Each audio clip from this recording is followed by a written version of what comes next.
आपल्यासोबत भाजप आमदार अतुल बातकेळकर आहेत, त्यांच्याशी आपण बातचीत करणार आहोत। अतुलजी, धर्मांतर बंदी कायदा ज्या प्रकारे आपण पाहतोय, धर्मांतरासंदर्भातील बंदीचा जो कायदा तो लागू करण्यात येणार आहे अशी सध्या माहिती समोर येते, काय सांगता? नाही, मुळामध्ये आज माझं धर्मांतर बंदीच्या संदर्भातलं अशासकीय विधेयक आज त्या ठिकाणी सादर झालेलं आहे। त्याच्यावर आज चर्चा होईल।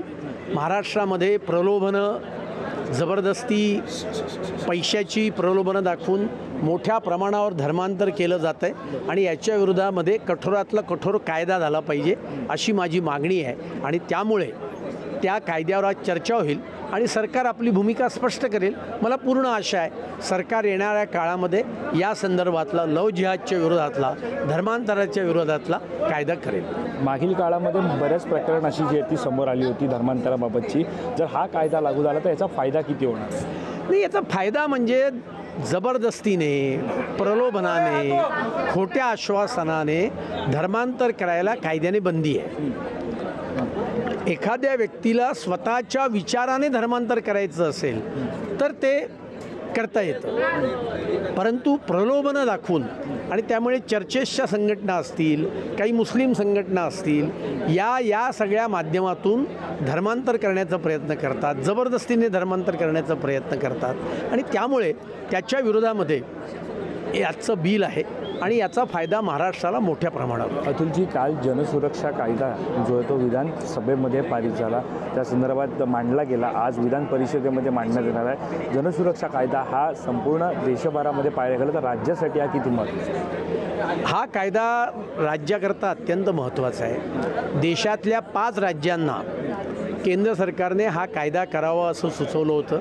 त्यात तेलंगणाच्या सरकारने केला, ओरिसाच्या सरकारने केला, महाराष्ट्र राहिला होता। आपण हा कायदा करतो, याच्यामुळे अर्बन नक्सलिझम, अतिरेकी डावी चळवळ ही संपेल।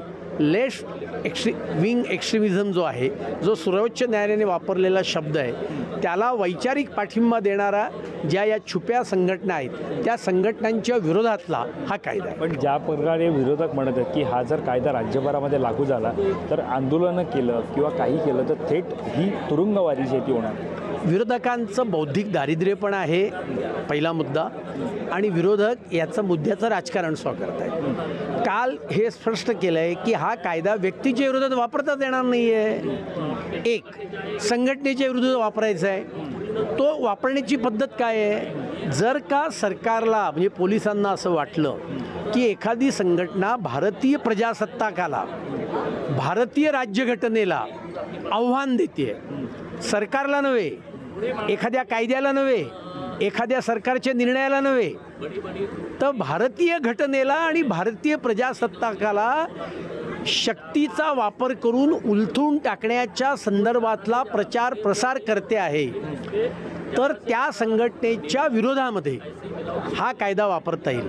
पुन्हा तो वापरण्याची पद्धत काय आहे? सरकारला वाटलं, सरकारने बंदी घातली असं नाही आहे। सरकार आता हा कायदा पास झाल्यानंतर उच्च न्यायालयाच्या न्यायमूर्तींच्या नेतृत्वात एक न्यायमूर्तींचं मंडळ स्थापन करेल। सरकार त्यांच्याकडे जाईल की आम्हाला या संघटनेवर बंदी घालायची, मग त्यांच्यासमोर त्या मंडळाला दिवाणी न्यायालयाचे अधिकार आहेत। साक्षी पुरावे समन्स करणं, क्रॉस घेणं, आणि पोलीस त्यांच्यासमोर येतील, ती संघटना पण येईल, पुरावे होतील, साक्षी पुरावे होतील आणि त्याच्या आधारावर ते मंडळ निर्णय करेल आणि तो निर्णय अंतिम असेल। त्या निर्णयाच्या विरोधात सुद्धा 30 दिवसाच्या आत उच्च न्यायालयामध्ये त्या संघटनेला जाण्याची मुभा आहे।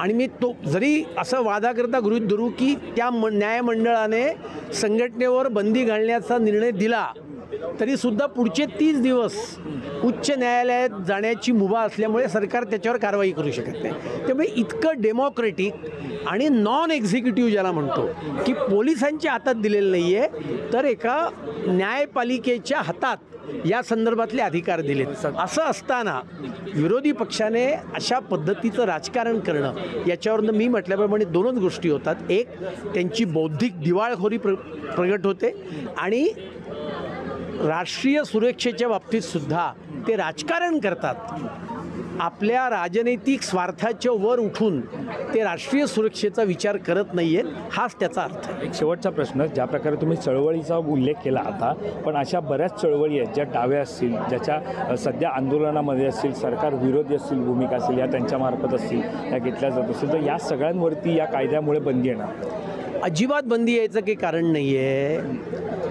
आपण म्हणाला सरकार विरोधी, आणि म्हणून मी सुरुवातीला सांगितलं भारतीय घटना आणि भारतीय प्रजासत्ताक, सरकार नव्हे, भारतीय घटना आणि भारतीय प्रजासत्ताक आम्ही उलथवून टाकू